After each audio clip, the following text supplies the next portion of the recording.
Imagine, if you will, two men go out on a walk together. One a writer, the other a wealthy publisher. That man will get on, says the publisher of another man they happen to pass along the way. He believes in himself. My dear fellow, replies the writer, you must understand so little of the world. What do you mean? Asks the publisher. Shall I tell you where they are? The men who believe most in themselves, more colossally than Napoleon or Caesar? For I know where flames the fixed star of certainty and success. Why, I can guide you to the thrones of the supermen. The men who truly believe in themselves are all in lunatic asylums. But there are a good many who aren't in lunatic asylums.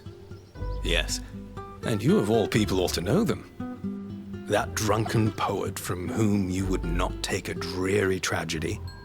The elderly minister with an epic from whom you hid in a back room. Actors who can't act believe in themselves, and debtors who don't pay. Believing in oneself is a superstitious belief, like believing in Joanna Southcott. The man who has it has lunatic asylum written all over his face. Well then, asked the publisher, if a man is not to believe in himself, what is he to believe in?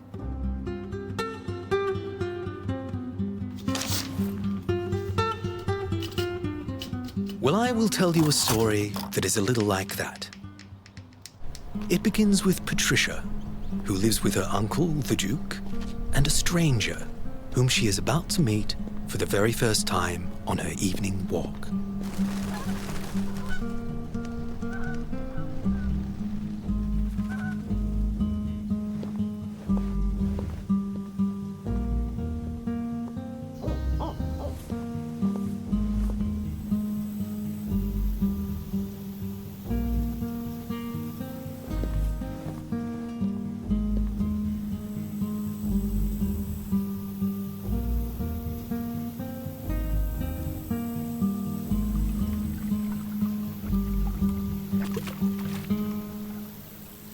Beyond the pond, way in the back of the Duke's sprawling grounds, Patricia hears murmurings and the faint scent of...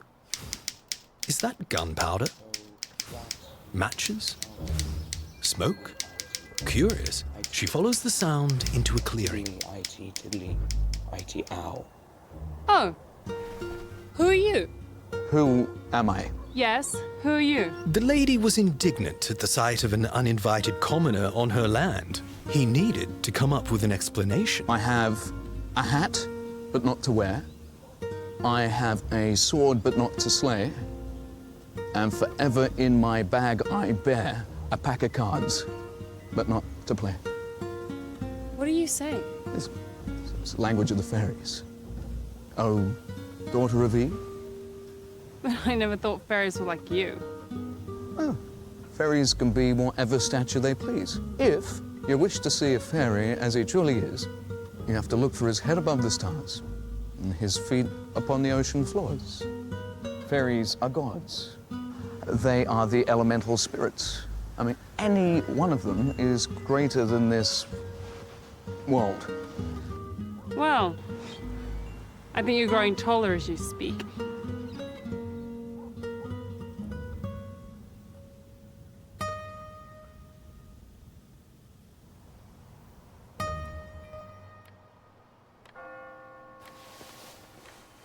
For some time, Patricia would chance upon the stranger on her evening walks about the grounds.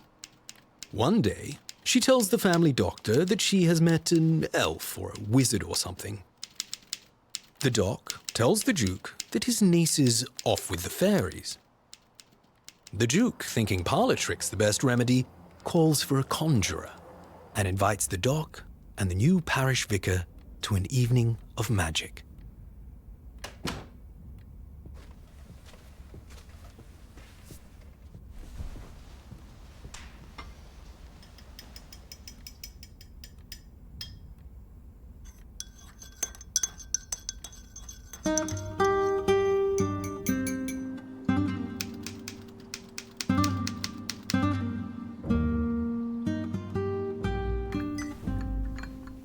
As it happens, the vicar had joined a league for the opening of a new public house in the parish.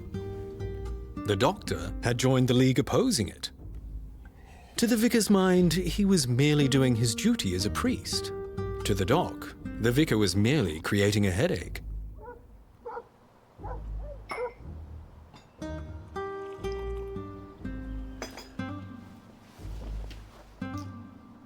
Gentlemen, the Duke will be with you shortly, but he's asked me to deal with the business matter first. This is Hastings, the Duke's secretary. He hands the vicar £500 for the new public house. I don't know what to say. Duke is very liberal. The doctor also receives £500 for the league opposing it. Because the Duke is... The Duke is very liberal-minded. Yes, quite.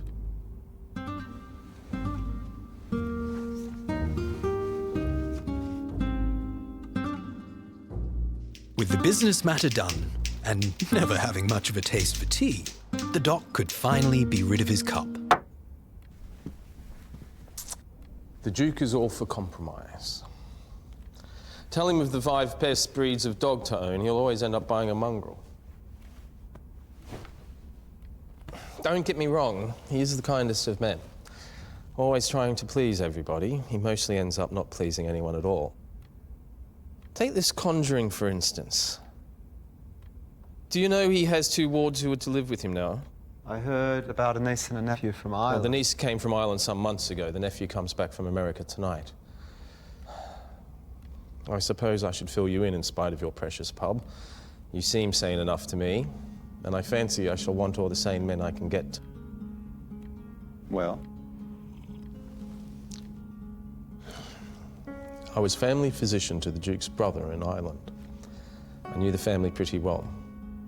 and? They saw fairies, you know, that kind of thing. And I suppose to the medical mind that's much the same as seeing snakes. Well, they did see them in Ireland. And it's quite all right to see fairies in Ireland, like gambling in Monte Carlo, quite respectable. But I do draw the line at their seeing fairies in England. And I object strongly to them bringing their ghosts and goblins into the poor Duke's back garden, not a yard from my own red lamp. It shows a lack of tact. So the niece and nephews see fairies between here and your lab? Well, the nephew's been in America, and it stands to reason one doesn't see fairies in America. But there is this superstition about the family. And my mind is not easy about the girl. Why? What about the girl?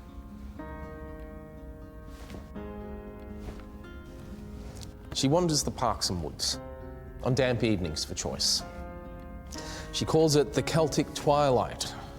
Celtic twilight, I've no use for it myself, has a tendency to get on the chest.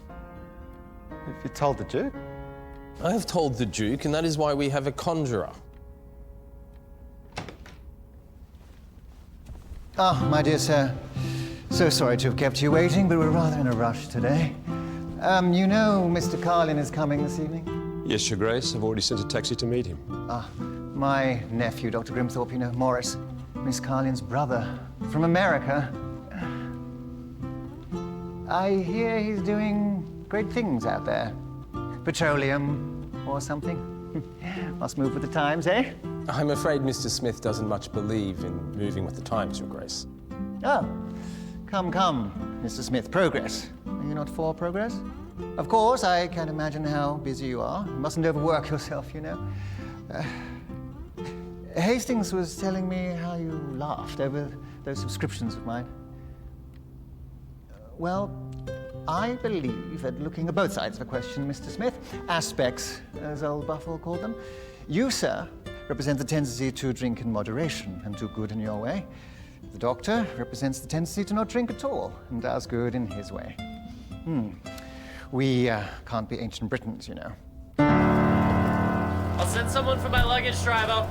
Morris has arrived. Say, does the Duke live here? Morris, my dear boy. With his usual array of baggage. Can someone see to my trunks? Like being estranged by his American wife, Florence, and duly fired by his father-in-law, Mr. Paul T. Van Dam. However, I might add, none of this was to be aired.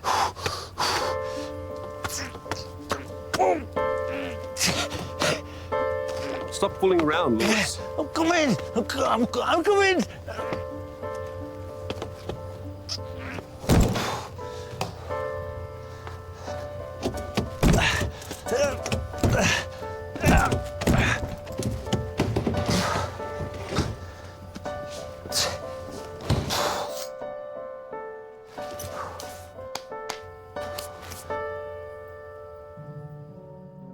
I hear you've been doing very well for yourself. Pretty well, Duke, pretty well. Better still for Mr. Paul T. Van Dam. I manage the old man's minds. Ah, very go-ahead man. Very go-ahead methods, I'm told. Well, I dare say he does a great deal of good with his money. And we can't go back to the Spanish Inquisition now, can we?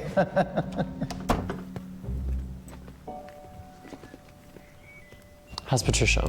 Oh, she's very well, I think. Well, then where is Patricia? I believe Miss Carlion is walking about the grounds. Does my sister normally pick such evening to take the air and the damp? It's the Celtic twilight. Well, if I may say so, I quite agree with you. I've often taken the liberty of warning your sister against going out on such evenings. The artistic temperament. You know, Wordsworth and all that. Or what? My temperament, of course. Everything is temperament. It's her temperament to see the fairies. It's my temperament not to see the fairies. I've walked these grounds 20 times and never saw a fairy. And it's like that for this wizard, or whatever she calls it. For her, there is somebody there. For us, there would be nobody there. Don't you see? What do you mean by somebody there? Well, you wouldn't quite call it a man. A man? Anyway, what is a man, as old Buffle used to say? With your permission, Duke, we'll leave old Buffle out of it. What do you mean by some man? No, not a man. Something mythical. You know, like A medicine man. Oh, I'm a medicine man. You don't look mythical, Doc. the artistic temperament. In most commercial ways, we're a pretty forward country. In these moral ways, it seems we're content to be a pretty backwards country. And if you ask me whether I like my sister going around in the forest on a night like this, well, no, I don't.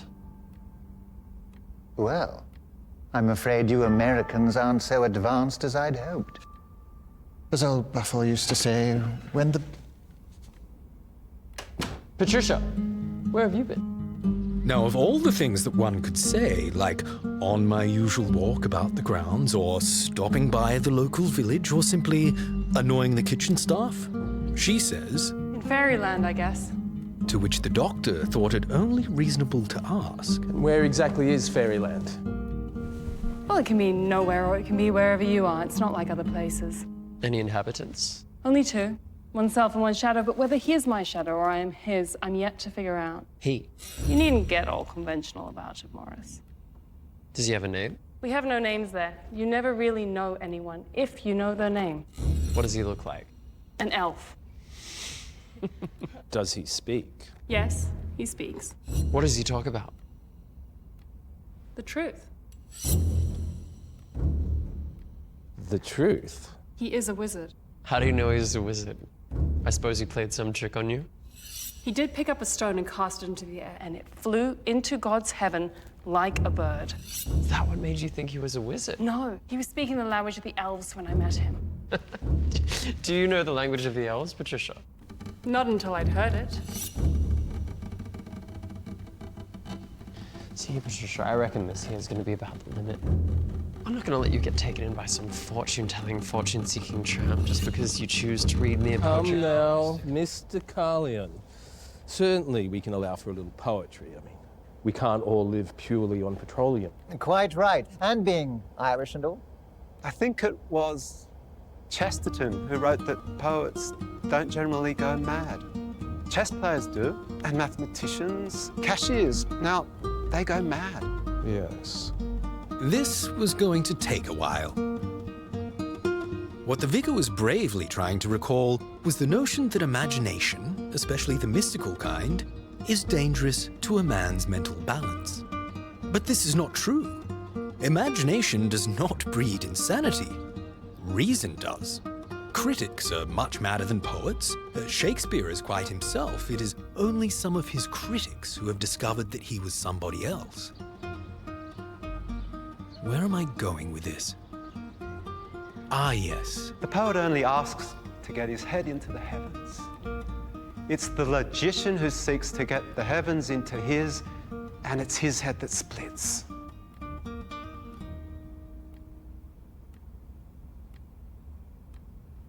Yes, well, It must be nice to be young and free and still see all those stars and sunsets.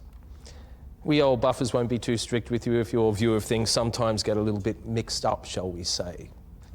If the stars set loose about the grass or the sun sets in the east every now and then, we shall only say, dream as you like. Dream for all mankind.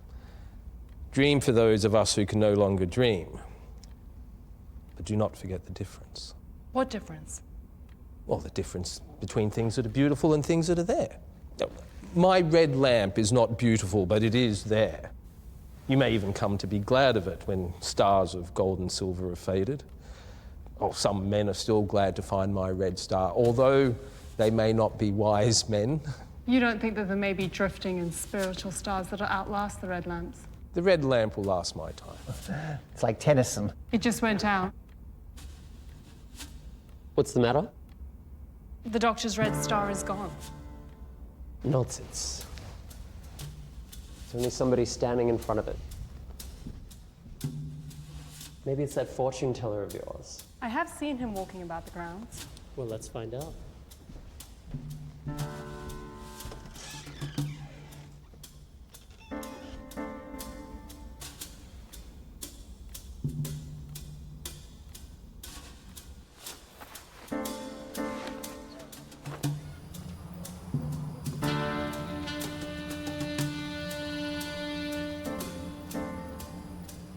Well, I suppose one of us should...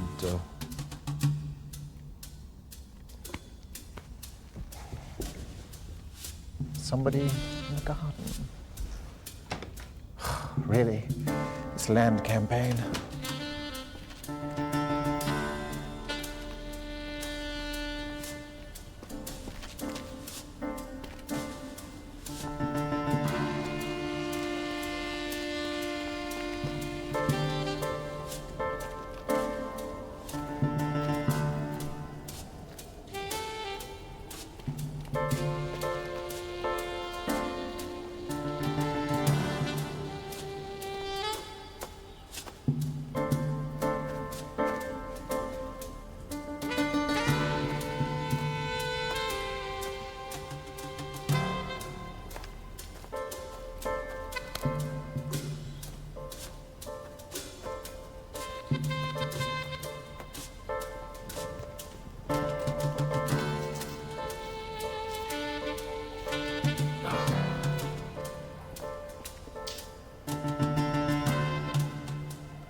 He's slippery, your friend. I told you he was like a shadow. Then I guess there's gonna be a shadow hunt. We need torches. There's no need, really. He'll come if I call him.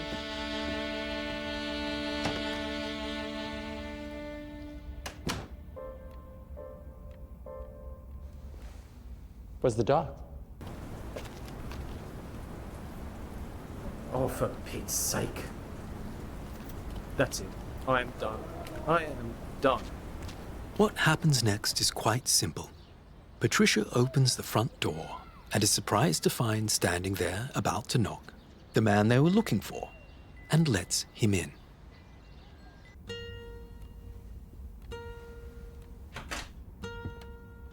Doc, you're back. It seems we've caught our fraud. If you will pardon me, I don't believe we know that. There's no doubt about it, Minister. I know his kind. The kind that wheedle money out of simple girls by telling them he can make stones disappear. Really, Morris? You say you can make stones disappear. Yes, I can make stones disappear. I reckon he knows how to make a watch disappear, too. I know how to make a watch disappear. Should think you're pretty good at disappearing yourself. Yes, I've done such a thing. Will you disappear now? No. In fact, I think I'll appear instead. Good evening, Your Grace. I'm afraid I'm much too early for this evening's performance, but this gentleman seems impatient for it to begin. Oh, good evening. But you are the... Yes, I'm the conjurer.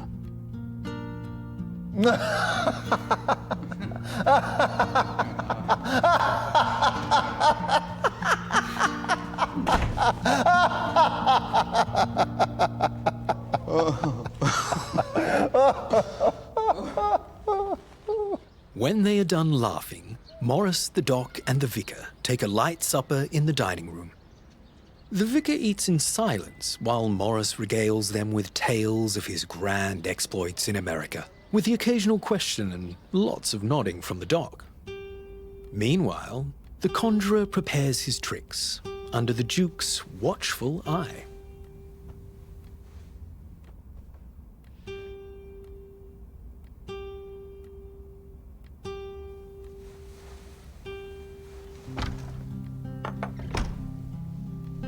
Just a couple of matters, Your Grace. These are the theatre programs you requested, and Mr. Carleon would like to see them as well. Thank you. Shall I take them for Your Grace? No, I shan't forget. I shan't forget. Did you know that the professor here performs before the king? You see it on all the caravans. Performs before the king. Almost every night, I suppose. Sometimes I give His Majesty the evening off. And pay attention to the highest of nobility, of course. That's right, that's right. And you would agree with me that the greatest business for a king is remembering people? I'd say it's remembering which people to remember. Was there anything else? The only other urgent thing is the militant vegetarians. Ah, the militant vegetarians. You've heard of them, I'm sure. They won't obey the law so long as the government serves out meat. I suppose they can take comfort. A good many people don't get much meat. They are enthusiastic, I have to say. Very advanced, too. Certainly advanced. Like Joan of Arc. Was Joan of Arc a vegetarian? Ah, yes. Well, it is a high ideal after all, the sacredness of life, you know, the sacredness of life. But they take it too far. They killed a policeman down in Kent. They killed a policeman? Vegetarians? Well, I suppose as long as they didn't eat them. Only after a small subscription. Oh, give them what they want then. But if I might No, we'll suggest- give them what we gave the anti-vegetarians. It seems only fair. The anti-vegetarians already use their funds to form gangs, apparently to protect their meetings. Now, if the vegetarians use theirs to break up those meetings, well, it'll look rather funny that we've paid for thugs on both sides. And difficult to explain before a magistrate. But I shall be the magistrate. That's the system, my dear Hastings. That's the advantage of the system. Not a logical system, no Rousseau in it. But see how well it works. I shall be the very best magistrate that could be on the bench. The others will be too biased, you know. Old Sir Lawrence is a vegetarian himself and might be hard on the anti-vegetarian roughs. Colonel Crabshaw will be sure to be hard on the vegetarian roughs. But if I've paid both of them, then of course I shan't be hard on either of them. And there you have it. Perfect impartiality.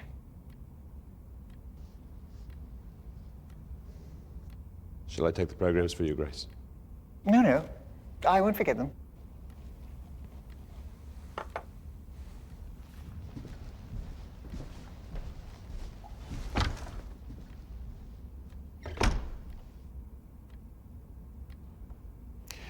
Bit of a socialist, that Hastings. In truth, Hastings was nothing of the sort, though he did privately consider the Duke's impartiality to be a pompous excuse for indifference, which is an elegant name for ignorance. So, Professor, what's the news in the conjuring business? I'm afraid there is never any news in the conjuring business. You don't have a newspaper or something? Everyone has these days. The Daily Sword Swallower, that type of thing? No, I used to be a journalist myself. And I would say that journalism and conjuring are incompatible. Incompatible. Ah, that's where I differ. That's where I take the larger views. Larger laws, as old Buffle used to say. Yes, nothing's incompatible, you know. Except husbands and wives. But you must talk to Morris about that. It's wonderful how incompatibility's progressed in the States. All I meant was that the two trades are at odds with one another. The whole point of being a conjurer is that you don't explain a thing that has happened. And the journalist? Is that you do explain something that hasn't happened. But you must want somewhere to discuss new tricks. There are no new tricks.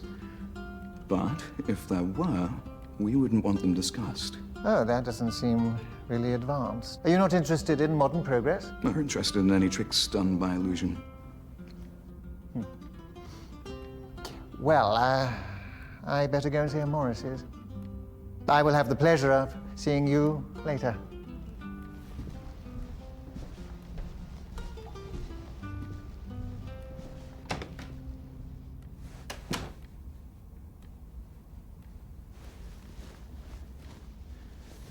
Why nice men such asses?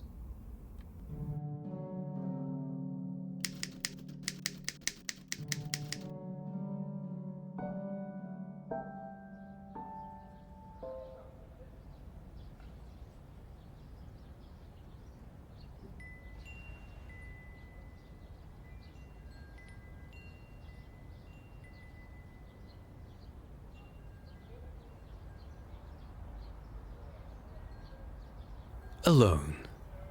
That peculiar feeling that can so delight or terrify a man. It is also a fact that if men do not have solitude, they go mad. It is in society that men quarrel with their friends. It is in solitude that they forgive them. But for the conjurer, this solitude was not to last.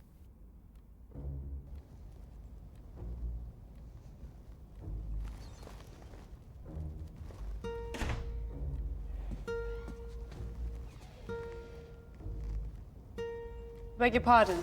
I came to get something for my uncle.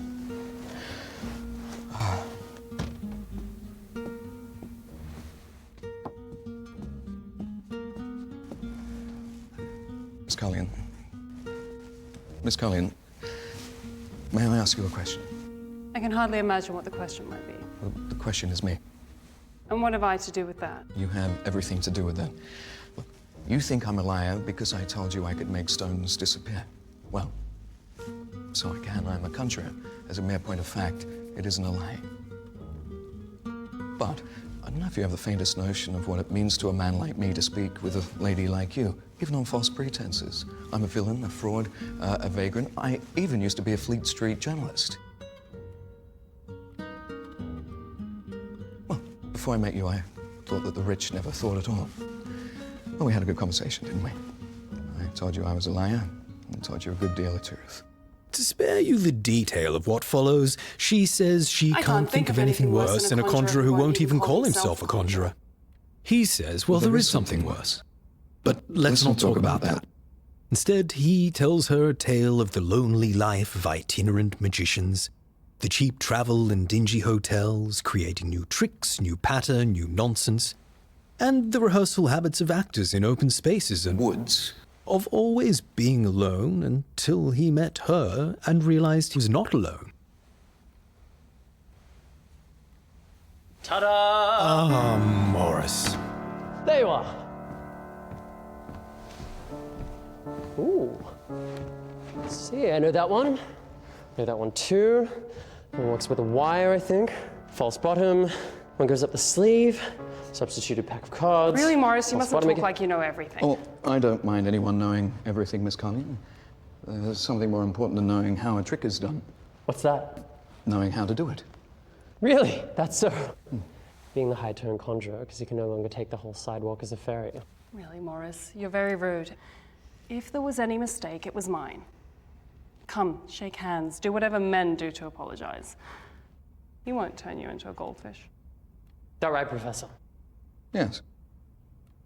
As I understand, they're just slices of carrot in the bowl. Judge for yourself. Aha. Very good. Anyway, most mysteries are pretty plain if you understand the apparatus. I guess I wish we had the old apparatus of all the priests and prophets since the beginning of time. What Morris needed and never had was someone to tell him of that wise old adage, that a man does not know what he is saying until he knows what he is not saying. I don't quite understand you. What old apparatus do you want so much? Well, The apparatus that turned rods into snakes, the appliances that brought water out of a rock for old man Moses. I think it's a pity we've lost that machinery. I guess I'd just like to have the old conjurers here that called themselves patriarchs and prophets. Morris, you mustn't talk like that. Oh, I don't believe in religion. Nobody but women believe in religion. Now would be a chance then to show you my old conjuring trick. Which one is that? The Vanishing Lady.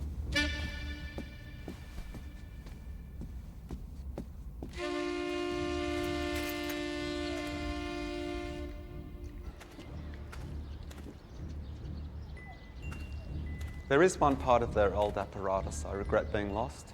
And what's that? The one for writing the Book of Job. They didn't know everything in those old times. Where shall wisdom be found?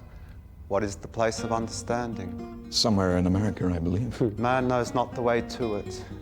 It is not found in the land of the living. God alone understands the way to it. He knows its place, for he looks to the ends of earth, and he sees under heaven. To man he says, behold, the fear of the Lord, that is wisdom. To depart from evil is understanding. What a pity that apparatus is lost. Well, the professor here could be the greatest man of all time if he'd just show us how some of the holy old tricks were done. Gotta say this for old man Moses, his conjuring was way ahead of its time. He could do his tricks in front of grown men, bearded fighting men who could win battles. But this modern conjuring's a little bit behind the times, which is why it's only good for school children. There's not a trick on that table that I don't know. The whole trade's dead as mutton and not half as satisfying. I mean, he did a trick just now that anyone could do. I quite agree. How's your goldfish going? I'm not a paid act to come here to do stale tricks. I'm here to see through them. I say it's a stale trick. But as you said, we don't show it except to schoolboys. Who are you calling a schoolboy? I beg your pardon. Your sister will tell you I'm sometimes mistaken about... I forbid you to appeal to my sister. That's exactly what a schoolboy would do. I'm not a schoolboy, I'm a quiet businessman. And where I come from, the hand of a quiet businessman goes to his hip pocket at an insult like that. I thought it more often went to somebody else's hip pocket. Gentlemen, I think you were both forgetting yourselves. Perhaps. I beg your pardon. I do sometimes forget myself. Yeah. Very well. The entertainment's coming on, but you English don't like a scene. Mr. Carlian, you will forgive an old friend of your father's for saying this, but in my old friend Huxley's time, we of the middle classes disbelieved in reason and all manner of things, but we always believed in good manners. It's a shame if the aristocracy can't. Very well. Good. Then we're all agreed there'll be no more quarrel. Yes, I really dislike a quarrel. Why is that, Vicar? It always interrupts an argument. May I bring you back to the argument? Take that picture there. If I were to say it was a copy, you wouldn't take it as meaning the original painter never lived. So why should sham miracles be proof that real saints and prophets never lived? There may be sham magic and real magic too. Turnip ghosts, precisely because there are real ghosts. Theatrical fairies, precisely because there are real fairies. You don't abolish the Bank of England because of a forged banknote. Well, I hope the professor here enjoys being called a forged banknote. Mr. Carlian, the prospectus of some American company. Gentlemen. I'm sorry. Very well. Let's have the argument first, and then we can have a quarrel afterwards. I'll clear the house of some encumbrances, Mr. Smith. I'm not putting anything in your notion of real miracles. I say, and science says, that there's a cause for everything. And sooner or later, science will find that cause out and make your miracle look mighty mean, and all of you mighty foolish. I am not liking this argument of yours. You say your artist lived, and science doesn't disagree with that. But I guess he's dead now, and you'll no more cause your saints and prophets to raise from the dead than you'll cause that man on the wall to dance. The picture.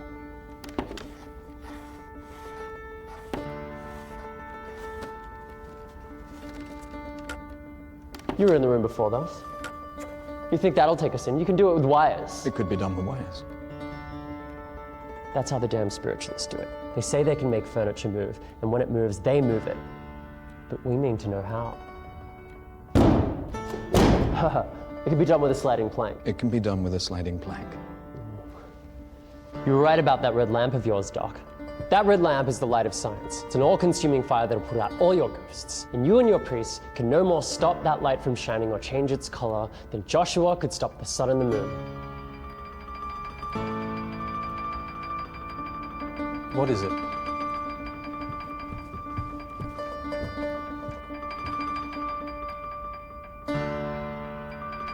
Wires. Could it be done with wires? Look, We needn't inquire just now. you call yourself a man of science. Dare tell me not to inquire. Mirrors. No, that's not it.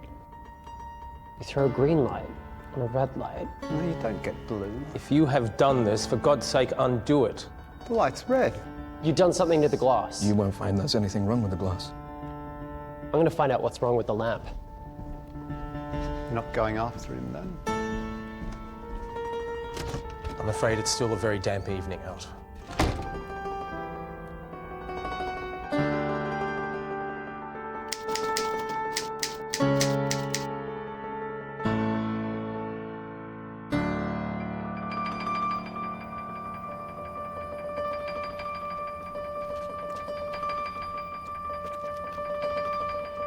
Remember those men who believe in themselves more colossally than Napoleon or Caesar? And the fixed star of certainty and success?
Where's Morris? He's in Elfland.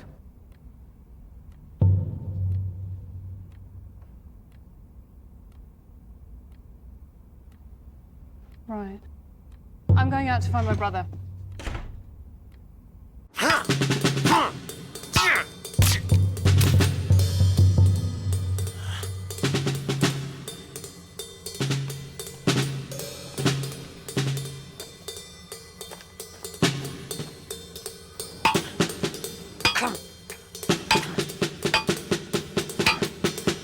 Bobby?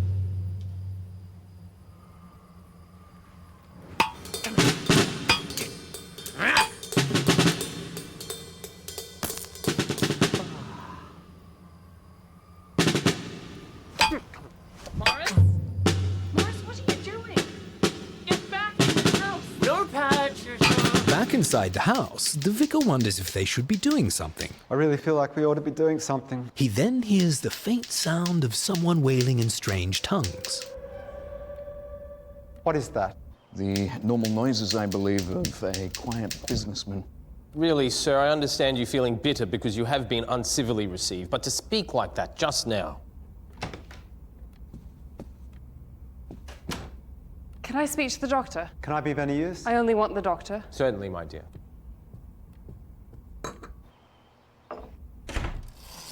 Well, at least the vicar was appreciating the magic. That last was a wonderful trick. Thank you.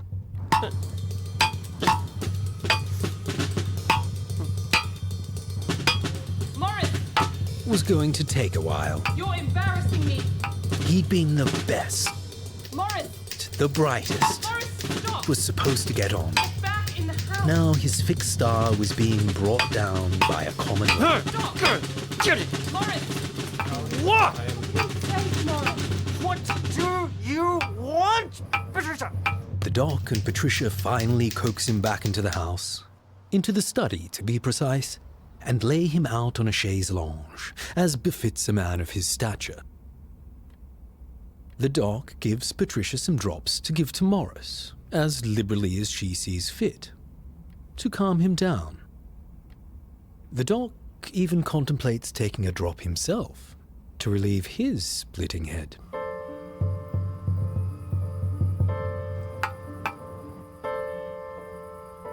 Arby? You may by now be wondering just who Arby is. And I must tell you, I do not know. Nobody does.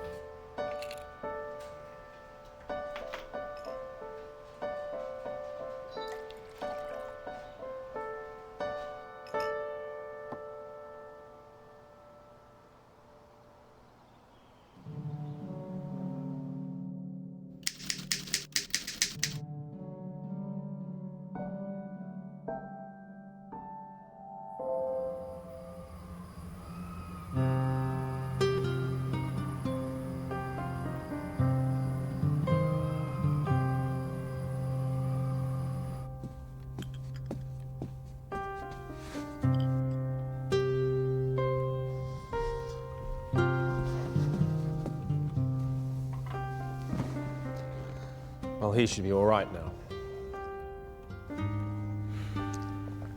We managed to bring him back and give him some drops to calm him down.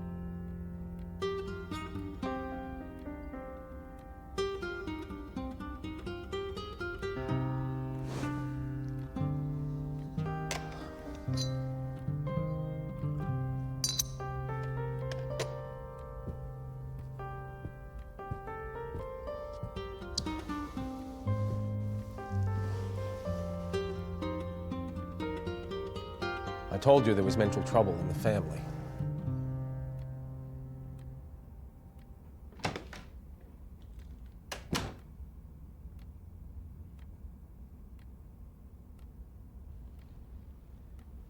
Yes, well, we move.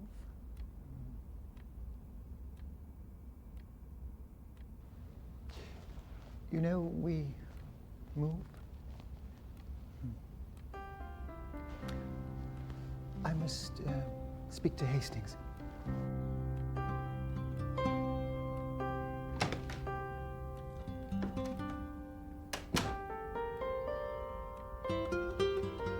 Well, I'd best go check on the others then.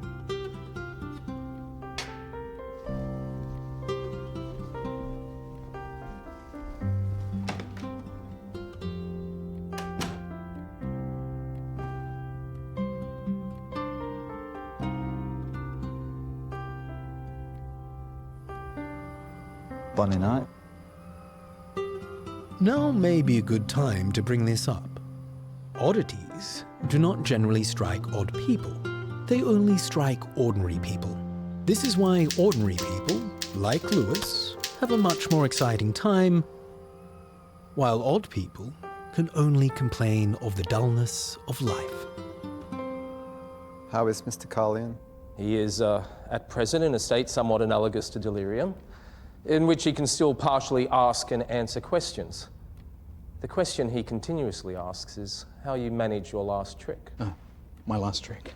Now, I wonder if we could come to some arrangement that would be fair to you in this matter, whereby you could give to me in the strictest confidence the means by which I can alleviate this fixation he seems to have got.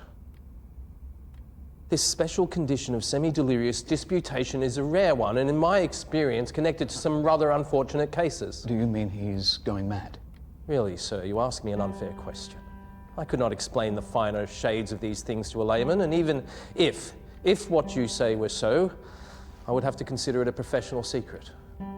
Don't you think that you asked me a rather unfair question, Dr. Grinthorpe? If you create and keep professional secrets, why not I? If you hide the truth from the world, why can't I? You don't tell your tricks, I don't tell mine. Ours are not tricks, sir. No one can be sure of that until the tricks are told. The public can see a doctor's cure as plain As they saw the lamp tonight. Look, there are 1,000 reasons why I should not tell you how I did that trick. But one, the simplest of all, will suffice. Ah, so very kind of you to have waited, Professor. I expect Dr. Grimthorpe explained our little difficulty much better than I could. Nothing like the medical mind for a scientific statement. Like Ibsen. He's a playwright, Your Grace. Who is? The professor feels considerable reluctance in this matter. He points out that his secrets are an essential part of his profession. Of course, of course. Tricks of the trade, eh? Very noble, of course, the noblesse oblige. But I dare say we can find a way out of the matter. Now, my dear fellow, we are asking you for a piece of your professional work and knowledge. And if I could have the pleasure of writing you a check. Thank you, Your Grace. Already received a check from your secretary. You'll find it recorded next to the one you so gladly gave to the Society for the Suppression of Conjuring. Oh, now, I don't want you to take it in that way. I want you to take it in a broader way. Freely, you know, modern and all that. If you feel any delicacy, the payment needn't be made out solely to you. I quite understand your feelings in the matter. Quite so, quite so. Don't you have a cause or something? Everybody has one nowadays. Conjurers' widows, something of that kind? I have no widows. Then a pension or annuity for any widows you may procure? Come, let me call it 20,000.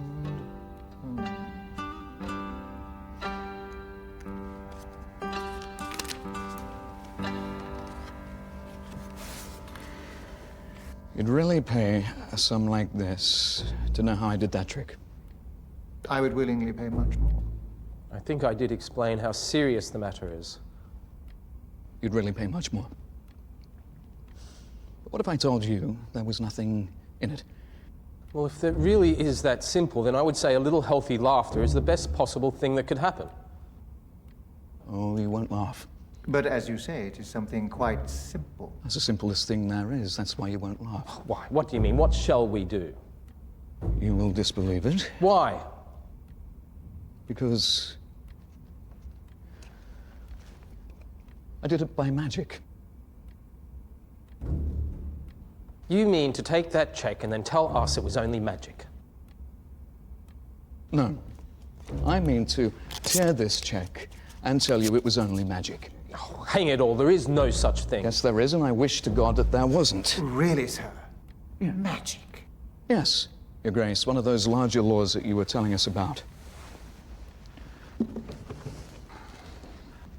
What do you want? I want to apologise to you. On behalf of the company, I mean. It was wrong to offer you money. More wrong to try to mystify you with medical language. But if he was one of your own in there, wouldn't you expect people to tell you the whole truth if it would help you? I've told you the whole truth. Go and have a look and see if it helps you. It won't help. Why not? Because he won't believe it. Well, does anyone believe? Do you believe it? Please, give me your cloak. You can take my cloak when you take off yours. Do you want to fight? Why does everyone want to fight me tonight? No, I want you to be martyred. I want you to bear witness to your own creed. Look, I said it was supernatural. I said it was done by spirit. The doctor, he doesn't believe me because he's agnostic, but he knows everything. The Duke, he doesn't believe me, and he can't believe anything as clear as a miracle. But you, what the devil are you good for if you don't believe in a miracle? What's a blasted collar mean if you don't believe in spirits? Why do you dress up like that if you don't believe? Or perhaps you don't believe in devils. I believe. I wish I could believe. I wish I could disbelieve.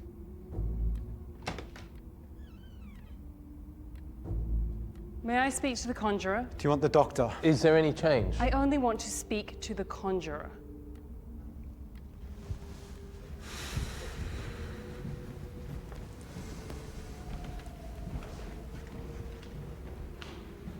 You must tell me how you did that last trick. You will. I know you will. I know my brother was rude to you. He's rude to everyone. He's just a boy. There are some things that men don't tell women because they're too horrible. Yes, and there are things that women never tell to men because they are also too horrible. So I can say whatever I like, no matter how dark or damnable? I've come too far to be afraid now. Tell me your worst. I fell in love with you the first moment I saw you. I took a chance. I was in love, and you believed that I was a wizard. I never believed you were a wizard. You never believed. I always knew you were a man. I am a man. And you're a woman, and all of the elves have gone to Elfland, the devil's to hell, and you and I will walk out of this putrid house tonight and be married. Look, I don't know. People have gone crazy in here tonight. What am I saying? As if you could marry me. Oh my God. This is the first time your courage has failed you. What do you mean? I mean to draw your attention back to the offer you just made. I accept it. Oh, no. It's nonsense. As if a man could marry an angel, let alone a lady. My mother, she was a lady, and she married a dying fiddler who tramped the streets. The mixture still plays havoc with my body and soul. I can see her now in dirtier and dirtier lodgings, darning socks with weaker and weaker eyes when she should have been wearing pearls if she just consented to being a rational person. And she might have grown pearls by consenting to be an oyster. She had very little pleasure in her Well, life. there's precious little in everybody's. The question is what kind? So I suppose if I got down on one I knee... think this is far more comfortable. I'll do everything your mother did. I mean, not so well, of course. But really, we shall be as happy as is good enough for us. And we'll have confidence in each other at least, and no secrets. I'll insist on knowing all the tricks. I don't know if I'm on my head or on my heels. And now that we're going to be so comfortable and confidential, you must tell me the real practical, tricky little way you did that last trick. How I did that last trick?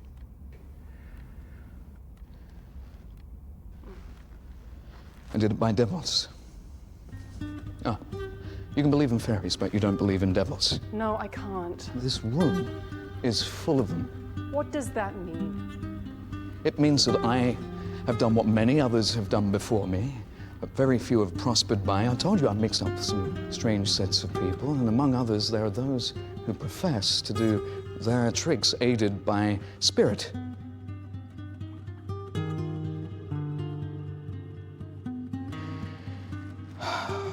I dabbled a little. Table rapping and table turning. And then I realized I had to give it up. Why did you give it up? It began to give me headaches. What? Every morning after a seance, I'd wake up with this strange feeling of lowness and degradation, of having been soiled, like someone who would get drunk. I don't know that for sure.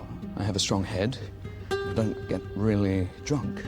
Well, I'm glad of that. It's not through lack of trying. Look, I don't wonder at you believing in fairies, Miss Carlion. As long as these things were my servants, they were like fairies to me. But when they tried to be my masters, I knew that they were evil. Horribly, unnaturally evil. Did they say so? Let's not speak of what they said. They were always tempting me with the power that they gave me. It wasn't great, but it was enough to move things around, to change the lights. And when I called on these fiends, they obeyed me. Anyway, the spirits did what I suppose they were always going to do in the end. What did they do? They turned the tables on me. I resisted them, cut the connection. It was hard. It nearly drove me mad. I don't know if you realize what a strain it can have on a man to drink really bad coffee when he can make a champagne bottle walk out of an empty shop. I think you behaved very well. But I fell. And I didn't fall for anything as good as champagne. I was blinded by anger and pride and the impudence of a schoolboy. And when I called on these fiends, they obeyed me. Poor man. Your goodness is the only goodness that never goes wrong. I believe you now. But Morris, he never will. Never a bigot like an atheist. Well, I must think.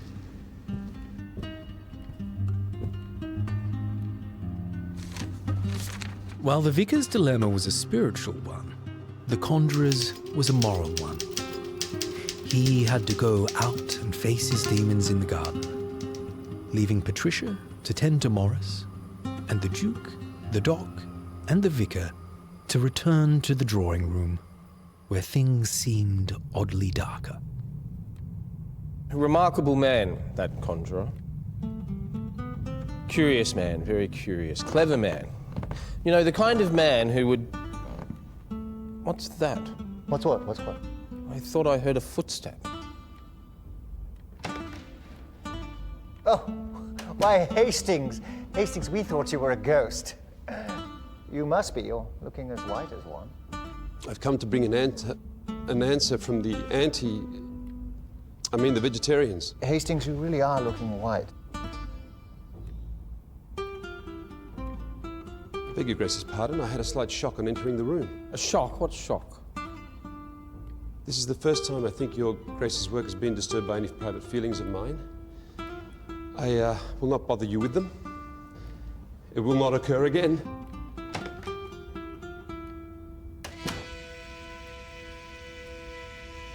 What an extraordinary fellow.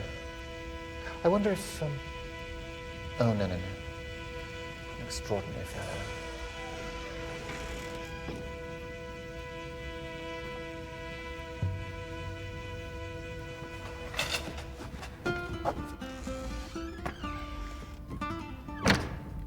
Well, I'll be.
How do you feel?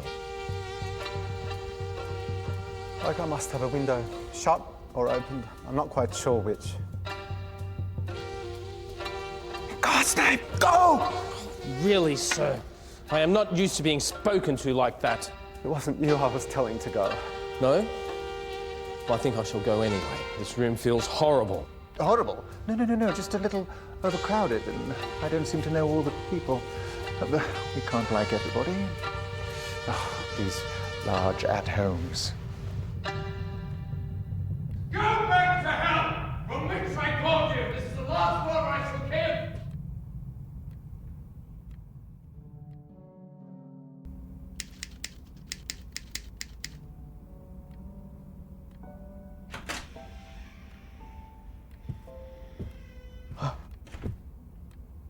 Well, that's the last order I shall give.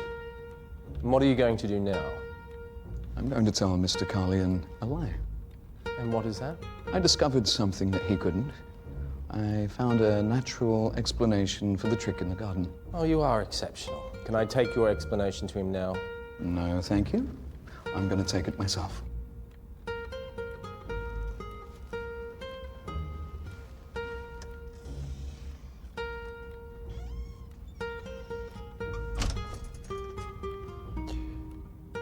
Well, we all felt devilishly strange just now. Wonderful things there are in the world. I suppose it's all just electricity. And so the conjurer goes into the study to spin Morris a tale of the lonely life of itinerant magicians. Cheap travel, dingy hotels, creating new tricks, new patter, new nonsense, to the rehearsal habits of actors in open spaces and woods, of hats and rabbits, snakes and disappearing champagne bottles. Oh, and an earthly explanation of how the trick with the lamp was done. And that was that.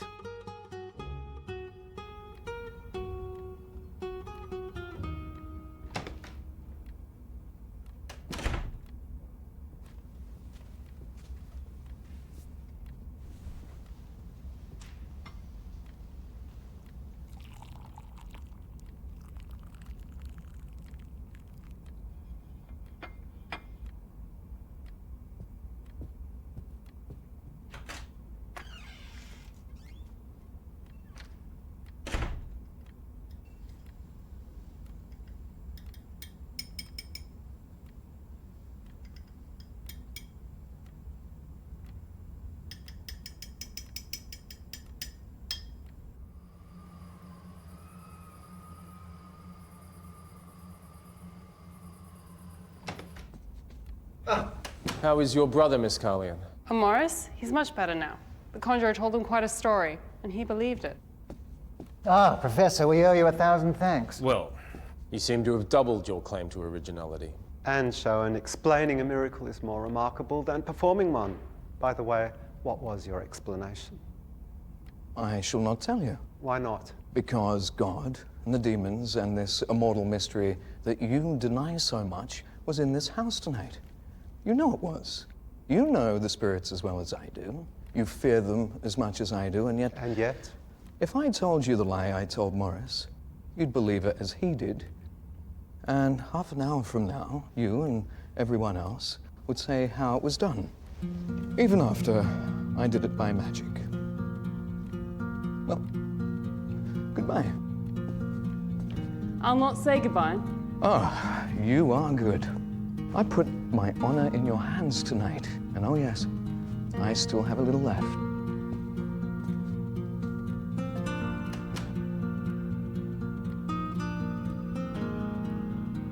Is that the time?